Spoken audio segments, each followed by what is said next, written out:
Thank you, Ben. And, good morning. Really, obviously a very challenging day today with 2,297 cases of coronavirus in the last 24 hours. Now well over 20,000 active cases of COVID in our community, really all across the state. The 7-day average of our cases is 1,781, which is broadly in line, slightly above the Burnet trajectory. And I think, as Ben has indicated, we are now on the most challenging part of the journey where the destination is close at sight, but we've got some very big weather to get through over the coming days and weeks. And the coming days will tell us whether the numbers we're seeing today are a one-off or whether there are still a further growth in our numbers to come in the days ahead.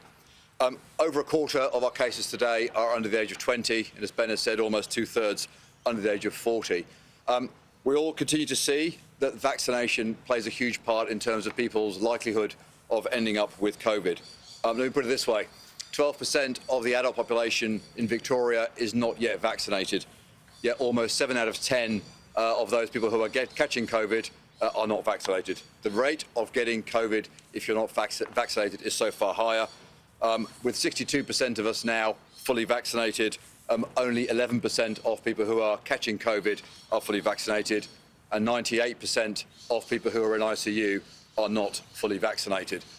It is really important now that we conclude and drive on hard with our vaccination programme. In terms of the numbers we've seen today over the last 24 hours, we're seeing significant growth in a number of regional locations, particularly Geelong, Shepparton and Latrobe. I'll come on to those again in a moment. But we're also seeing significant rises in Dandenong, Kingston, Cardinia, Monash and Port Phillip. Again, a range of suburbs in the southeast and of course in regional areas. We're seeing lower levels of increase, although we're seeing increases everywhere. We're seeing a far lower rate of increase in Hume, Moreland, Whittlesea, Melton and Brimbank. So the picture's pretty clear in terms of what we're seeing again. We're seeing a significant shift and a far higher rate of growth in the southeast of the metropolitan area, and we're continuing to see some significant increases in case numbers in some regional locations. In the southeast, therefore, we have an increase on yesterday's numbers, so 650 cases in total in the southeastern suburbs. That's an increase of over 50% on yesterday. In our western suburbs, we've seen 633 cases, very similar number, an increase of 50% on yesterday. In our northern suburbs, 693 cases, an increase of 37% on yesterday. And we have 144 cases in our eastern suburbs, far lower number. That's an 80% increase on yesterday's number. In terms of regional Victoria, we have 170 cases in total across regional Victoria. That's an increase of a third on yesterday's numbers. And there are now 1,289 active cases across regional Vic. Key locations that we're focusing on, or the areas where we've seen the most significant increases, include Geelong with 32 cases.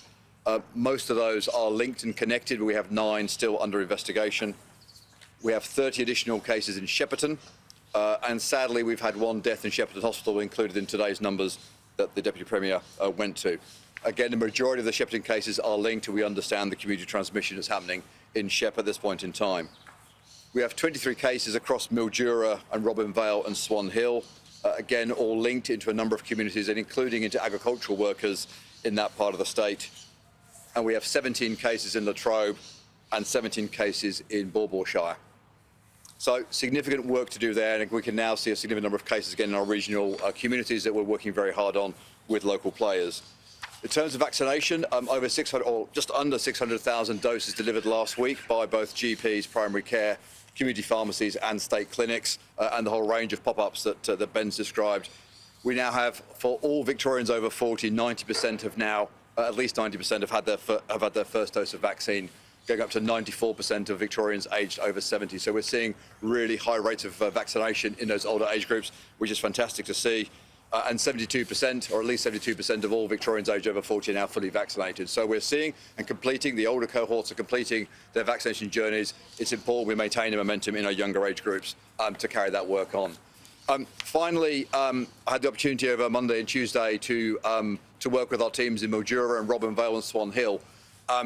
And each of the cases we read out every day, and these very high case numbers that we're seeing, entail a huge amount of work behind the scenes. So I'd like to particular shout out to the teams at Madass and at MVAC for the phenomenal work they're doing to support their community members who are living with COVID and trying to avoid COVID spreading further in their communities.